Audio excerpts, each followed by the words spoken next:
أعوذ بالله من الشيطان الرجيم بسم الله الرحمن الرحيم إن الذين كفروا سواء عليهم أنذرتهم أم لم تنذرهم لا يؤمنون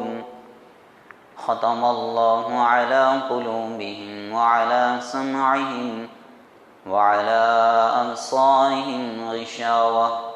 وَلَهُمْ عَذَابٌ عَظِيمٌ وَمِنَ النَّاسِ مَن يَقُولُ آمَنَّا بِاللَّهِ وَبِالْيَوْمِ الْآخِرِ وَمَا هُم بِمُؤْمِنِينَ يُخَادِعُونَ اللَّهَ وَالَّذِينَ آمَنُوا وَمَا يَخْدَعُونَ إِلَّا أَنفُسَهُمْ وَمَا يَشْعُرُونَ في قلوبهم مرض فزادهم الله مرضا ولهم عذاب أليم بما كانوا يكذبون صدق الله العظيم۔ محترم دوستو بزرگو، آپ لوگوں کے سامنے سورہ بقرہ کی کچھ آیتوں کی تلاوت کی گئی۔ اس سے پہلے اللہ تبارک تعالیٰ نے بندوں کو یہ تعلیم دی تھی کہ وہ اللہ تبارک تعالیٰ سے صراط مستقیم کی طلب کریں۔ اہدنا الصراط المستقیم، اے اللہ تو ہمیں سیدھا راستہ دکھا۔ اس کے جواب میں اللہ تبارک تعالیٰ نے یہ پورا قرآن پاک اس کے سامنے رکھ دیا۔ اس کی ابتدائی آیتیں جن کا گزشتہ ہفتے آپ لوگوں کے سامنے کچھ تفصیلات پیش کی گئی، اس میں اللہ تبارک تعالیٰ نے مومنین کی صفت بیان کی تھی کہ اس کتاب سے فائدہ حاصل کرنے والے لوگ کون ہیں۔ اس کتاب سے فائدہ حاصل کرنے والے لوگ وہ ہیں جو تقوی والے ہیں، اللہ سے ڈرنے والے ہیں۔ اور پھر تقوی کی تفصیلات تھی کہ جو ایمان بالغیب رکھتے ہیں، چھپی چیزوں پر بھروسہ رکھتے ہیں، یقین رکھتے ہیں، نماز کو ادا کرتے ہیں اور زکوٰۃ کو ادا کرتے ہیں، اور اللہ تبارک تعالیٰ نے جتنی نبیوں پر، پیغمبروں پر پیچھے کتابیں نازل فرمائی، ان کتابوں پر بھی وہ عقیدہ رکھتے ہیں، ایمان رکھتے ہیں، اور آخرت پر بھی ایمان رکھتے ہیں۔ یہ تقوی والوں کی صفات بیان کی۔ یہاں دو آیتوں میں کافرین کی صفات بیان کر رہے ہیں، انکار کرنے والوں کی۔ یہ قرآن پاک کا ایک انداز ہے کہ وہ باہم متضاد چیزوں کو ایک جگہ پر بیان کرتا ہے تاکہ سمجھ میں آ جائے۔ جہاں مومنین کا ذکر کرتا ہے وہاں انکار کرنے والوں کا بھی ذکر کرتا ہے، جہاں رات کا ذکر کرتا ہے وہاں دن کا ذکر کرتا ہے، جہاں سورج کا ذکر کرتا ہے وہاں چاند کا بھی ذکر کرتا ہے، جہاں اندھیرے کا ذکر کرتا ہے وہاں اجالے کا بھی ذکر کرتا ہے۔ مقصد یہ ہے کہ چیز سمجھ میں آ جائے۔ تو دیکھو اللہ فرما رہے ہیں ان الذین کفروا سواء علیہم انذرتہم ام لم تنذرہم لا یؤمنون، بے شک جن لوگوں نے کفر کیا، جن لوگوں نے انکار کیا، ان کے لیے برابر ہے کہ آپ ان کو ڈرائیں یا نہ ڈرائیں، وہ ایمان لانے والے نہیں ہیں۔ یہ قرآن پاک کی آیت کا ترجمہ ہے۔ یہ آیت مدنی ہے، یعنی اللہ کے رسول صلی اللہ علیہ وسلم کے مدینہ جانے کے بعد، ہجرت کے بعد نازل ہوئی ہے، اور مفسرین کا یہ اتفاق ہے کہ یہ یہود مدینہ کے بارے میں نازل ہوئی ہے، مدینہ کے یہودیوں کے بارے میں نازل ہوئی۔ سب سے پہلے یہودیوں کی حقیقت تو یہ تھی کہ اللہ تبارک تعالیٰ نے ان کی کتابوں میں اللہ کے رسول صلی اللہ علیہ وسلم کی حقیقت بتا دی تھی۔ یعرفونہ کما یعرفون ابناءہم، اللہ کے رسول سے اللہ تبارک تعالیٰ فرماتے ہیں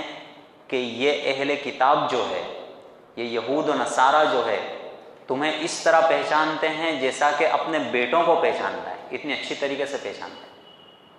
ایک آخری نبی آنے والا ہے جو ساری دنیا کے اندر جس کا مذہب پھیل جائے گا، جسے غلبہ عطا ہوگا، یہ تمام باتیں انہیں پتہ تھی، لیکن صرف اس وجہ سے کہ وہ نبی ہماری نسل میں کیوں نہیں آیا، بنی اسحاق کی نسل میں کیوں نہیں آیا، بنی اسماعیل کی نسل میں کیوں آیا؟ اس ضد اور اس عناد اور اس حسد اور اس جلن کی وجہ سے انہوں نے اللہ کے رسول صلی اللہ علیہ وسلم کا انکار کیا، جانتے تھے کہ سچے نبی تھے۔ تو ان الذین کفروا، بے شک جن لوگوں نے انکار کیا، ان کے لیے برابر ہے آپ ان کو ڈراؤ یا نہ ڈراؤ، ایمان لانے والے نہیں ہیں۔ یہ کفر کسے کہتے ہیں؟ جب ایک پیغمبر دعوت حق کو لے کر آتا ہے اور اس دعوت حق کو وہ بندوں تک پہنچا دیتا ہے، تبلیغ جسے کہتے ہیں، اور بندوں کو اس دعوت حق کو قبول کرنے کی طرف بلاتا ہے، جسے دعوت کہتے ہیں۔ تبلیغ بھی اور دعوت بھی، پہنچانا بھی اور بلانا بھی، یہ دونوں چیز جب پائی جاتی ہے اور سامنے والا آدمی جب انکار کرتا ہے تو اسے کفر کہا جاتا ہے، انکار کہا جاتا ہے۔ ہمارے غیر مسلم بھائی اس لفظ پر بڑے چڑھتے ہیں، حالانکہ اس کے لفظی معنی ہوتے ہیں چھپانا، کسی چیز کو چھپا دینا۔ جیسا کہ کھیتی کرنے والا کھیتی کرتا ہے تو دانے کو زمین میں چھپا دیتا ہے، اس لیے کھیڑوت کو اور کھیتی کرنے والے کو، کاشتکار کو بھی کافر کہتے ہیں،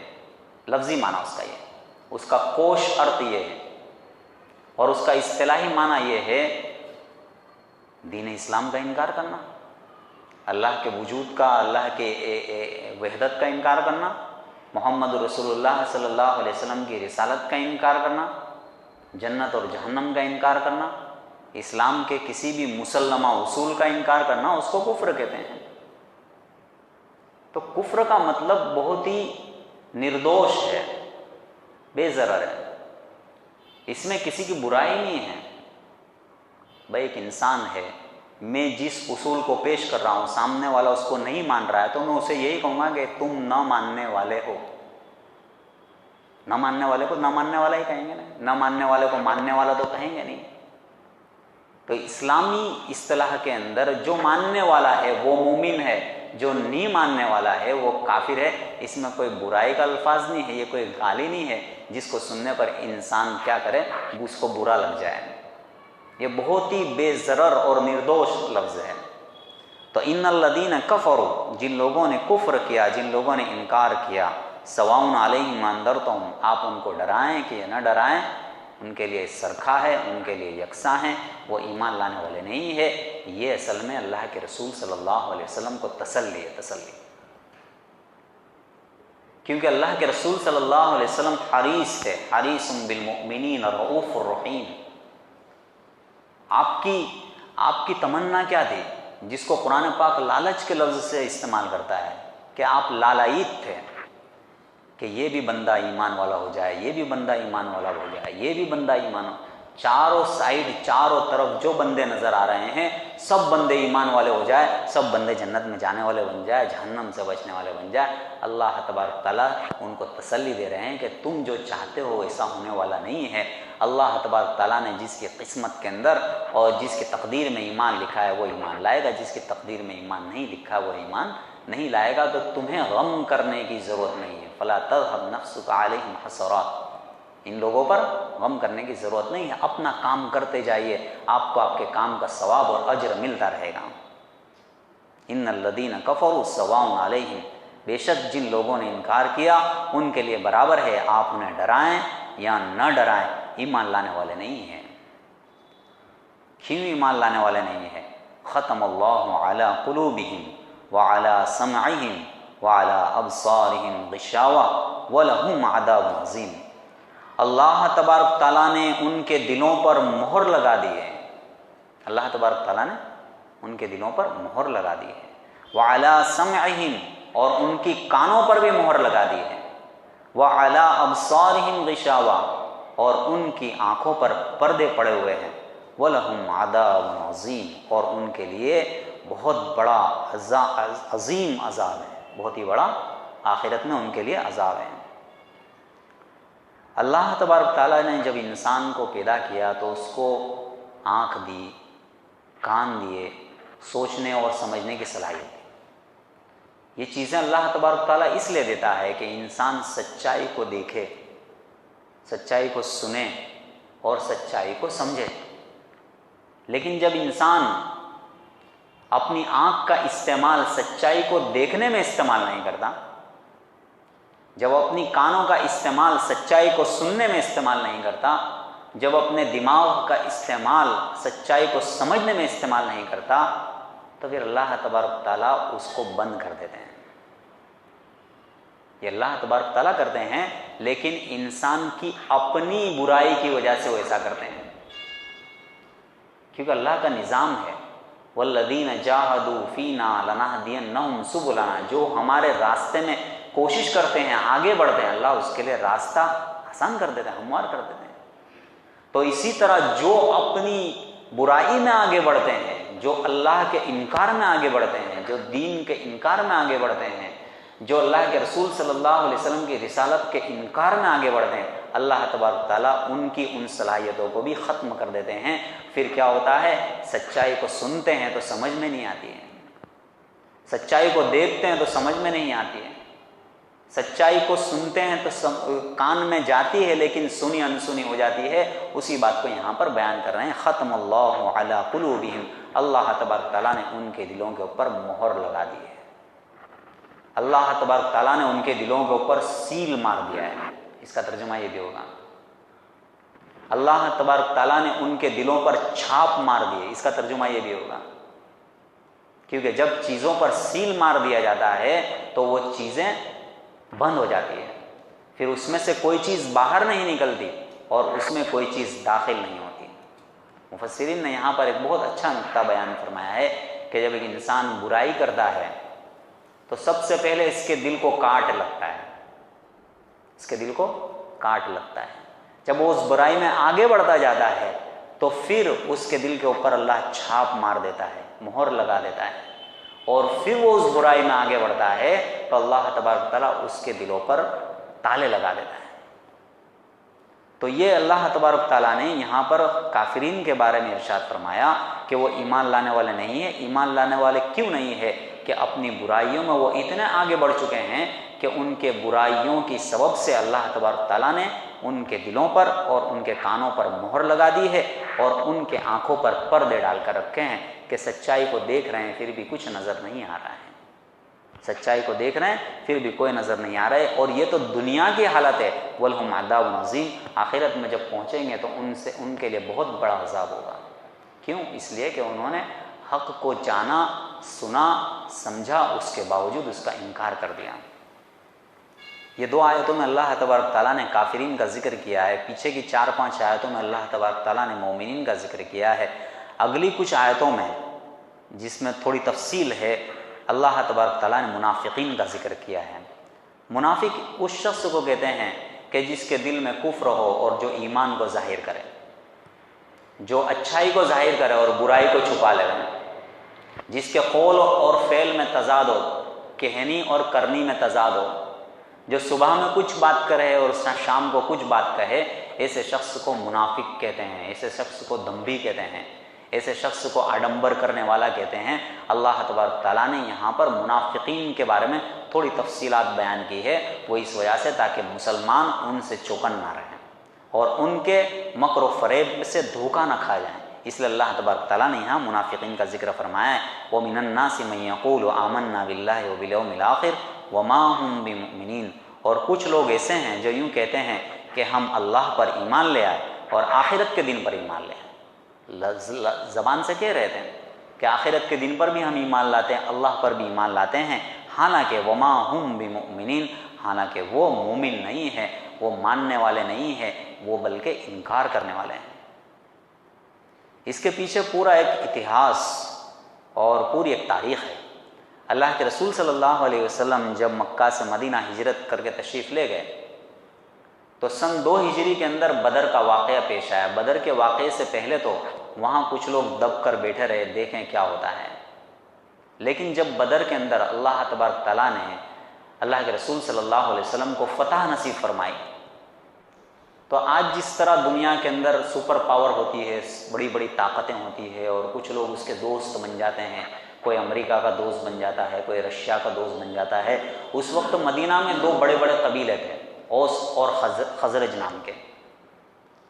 اور کچھ یہودیوں کے بھی قبیلے تھے، بنو نذیر، بنو قریظہ، بنو قینقاع، اس نام کے کچھ یہودیوں کے بھی قبیلے تھے، اور یہ یہودی قبیلے ان دو قبیلوں کے دوست تھے، کسی نے اوس کے ساتھ جوڑ کر لیا تھا، کسی نے خزرج کے ساتھ۔ قبیلے اوس کے اندر ایک آدمی تھا جو بڑا مانا جاتا تھا، عبداللہ بن ابی بن سلول، سب اس کو بڑا سمجھتے تھے، صلاحیت والا تھا، اور اللہ کے رسول صلی اللہ علیہ وسلم کے آنے سے پہلے اس کو بادشاہ بنانے والے تھے، اس کو بادشاہ اور بادشاہی کا تاج اس کے سر پر رکھنے والے ہی تھے کہ اسلام کی انٹری مدینہ میں ہوتی ہے، داخل ہوتے ہیں، اور اس کے 1 یا 2 سال کے بعد بدر کا یدھ اور بدر کی جنگ پیش آتی ہے، اور اس میں اللہ کے رسول صلی اللہ علیہ وسلم کو کامیابی ملتی ہے۔ تو اب مدینہ کا جو تاج ہوتا ہے وہ اللہ کے رسول صلی اللہ علیہ وسلم کے سر پر رکھ دیا جاتا ہے، اور اوس اور خزرج کے اور بھی بہت سے لوگ ایمان قبول کرتے ہیں، بعض یہودیوں نے بھی ایمان قبول کیا، لیکن جب عبداللہ بن ابی بن سلول کو ایسا لگا کہ اب کھلی مخالفت کام نہیں لگے گی، اس لیے اس نے پینترا بدل کر اپنے آپ کو مسلمان ظاہر کیا، اور اندر سے وہ کافر تھا، اور اس کا مقصد یہ تھا کہ اس طرح مسلمانوں کو ختم کیا جا سکے اور ان کو برباد کیا جا سکے۔ تو وہ لوگ صرف زبان سے ایمان لاتے تھے، دل کے اندر ان کا کفر ہوتا تھا، اسی بات کو یہاں پر بیان کر رہے ہیں، وہ من الناس من یقول آمنا باللہ، اور کچھ لوگ ایسے ہیں جو یوں کہتے ہیں ہم اللہ پر ایمان لائے اور ہم آخرت کے دن پر ایمان لائے، حالانکہ وہ ایمان لانے والے نہیں ہیں۔ اس طرح کیوں کر رہے ہیں وہ لوگ؟ یخادعون اللہ والذین آمنوا، یہ لوگ اللہ کو اور مسلمانوں کو دھوکہ دینا چاہتے ہیں کہ ہم اس طرح کہیں گے تو ہم بچ جائیں گے، ہم اس طرح کہیں گے تو ہمیں ان کے درمیان پینیٹریشن کا، اندر داخل ہونے کا موقع ملے گا، اور ان کو ڈائنامائٹ کرنے کا موقع ملے گا، ختم کرنے کا موقع ملے گا۔ یہ اللہ کو اور مسلمانوں کو دھوکہ دینا چاہتے ہیں۔ وما یخدعون الا انفسهم وما یشعرون، حالانکہ یہ تو صرف اپنے آپ کو دھوکہ دے رہے ہیں، یہ اللہ کا انکار کر رہے ہیں، اپنے آپ کو دھوکہ دے رہے ہیں، یہ رسول کا انکار کر رہے ہیں، اپنے آپ کو دھوکہ دے رہے ہیں، یہ زبان سے ایمان کا اقرار کرتے ہیں اور دل کے اندر کفر چھپا کر رکھا ہے، تو یہ مسلمانوں کو دھوکہ نہیں دے رہے ہیں، یہ اللہ کو دھوکہ نہیں دے رہے، یہ تو اپنے آپ کو دھوکہ دے رہے ہیں۔ آخرت میں ان کو پتہ چلے گا کہ ان کے انکار کی ان کو کیا سزا ملے گی۔ وما یشعرون، لیکن انہیں اس کا احساس ہی نہیں ہے کہ وہ کس کو دھوکہ دے رہے ہیں۔ بظاہر تو وہ اپنے آپ کو بہت ہوشیار سمجھ رہے ہیں کہ ہم نے ان کو بنا لیا، ہم نے ان کو بیوقوف بنا لیا، ہم نے رسول کو بیوقوف بنا لیا، ہم نے مسلمانوں کو بیوقوف بنا لیا، لیکن در حقیقت وہ اپنے آپ کو دھوکہ دے رہے ہیں، اپنے آپ کو بیوقوف بنا رہے ہیں۔ اللہ فرماتے ہیں فی قلوبہم مرض، ان کے دلوں میں ایک روگ ہے، ان کے دلوں میں ایک بیماری ہے۔ یہ جسمانی بیماری نہیں تھی، یہ روحانی بیماری تھی، یہ دنیا کی بیماری نہیں تھی، یہ دین کی بیماری تھی۔ وہ دین کی بیماری کیا تھی؟ نفاق کی بیماری،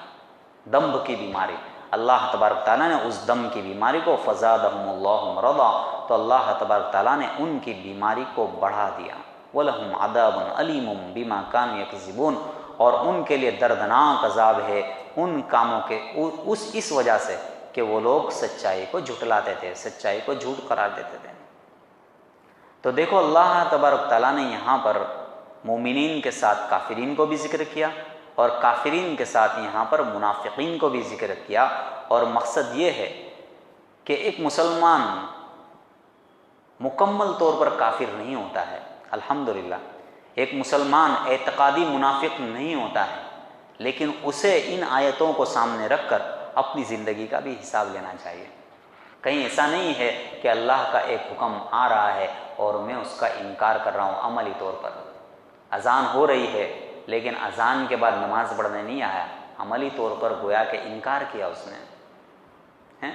مسلمانی کا اور محبت کا دعویٰ ہے، لیکن اس کے باوجود اللہ کے احکامات اور اللہ کے رسول صلی اللہ علیہ وسلم کی سنتوں پر عمل نہیں ہے، تو گویا کہ زبان سے کچھ کہہ رہا ہے اور دل میں کچھ اور کر رہا ہے۔ تو یہ تمام چیزیں ہمارے لیے بھی سبق کی ہے۔ اللہ تبارک تعالی ہمارے لیے کہنے سننے سے زیادہ عمل کی توفیق نصیب فرمائے۔ وآخر دعوانا الحمدللہ رب العالمین۔ مختصر دعا کریں۔ بسم اللہ الرحمن الرحیم۔ اللہم صلی علی سیدنا محمد وعلی آل محمد وبارک وسلم۔ نستغفر اللہ الذی لا الہ الا هو الحی القیوم ونتوب الیہ۔ ربنا آتنا فی الدنیا حسنۃ وفی الآخرۃ حسنۃ وقنا عذاب النار۔ اے اللہ ہمارے گناہوں کو معاف فرما، خطاؤں سے درگزر فرما، اللہ ایمان کی دولت سے مالا مال فرما، اللہ کامل ایمان نصیب فرما، مضبوط ایمان نصیب فرما، اے اللہ کفر اور شرک سے ہماری حفاظت فرما، اے اللہ نفاق سے ہماری حفاظت فرما، اے اللہ دم سے ہماری حفاظت فرما، اے اللہ ہمارے دلوں کو اور ہماری کانوں کو اور ہماری آنکھوں کو اے اللہ سچائی کو دیکھنے کے لیے استعمال کرنے والا بنا، اے اللہ کفر و شرک سے ہماری حفاظت فرما، اے اللہ حاضرین مجلس کی مغفرت فرما، اے اللہ ہدایت کے سامان پیدا فرما، حاضرین مجلس کی جائز مرادوں اور تمناؤں کو پوری فرما، مشکلات کو حل فرما، ناگہانی مصیبت اور آفتوں سے اللہ ہماری حفاظت فرما، اے اللہ ہمارے ماں باپ، ہمارے اساتذہ اور ہمارے شیوخ کی مغفرت فرما، اے اللہ ہماری آنے والی نسلوں کی ایمان کی اعمال کی اور اخلاق اور اخلاص کی حفاظت فرما، اے اللہ رزق کی تنگیوں سے حفاظت فرما، حلال اور وسیع روزی نصیب فرما، اے اللہ ہماری ان دعاؤں کو محض میں فضل و کرم سے قبول فرما۔ جزا اللہ عنا محمد وما وحده صلی اللہ علیہ وسلم۔ سبحان ربک رب العزة عما یصفون وسلام علی المرسلین والحمد للہ رب العالمین۔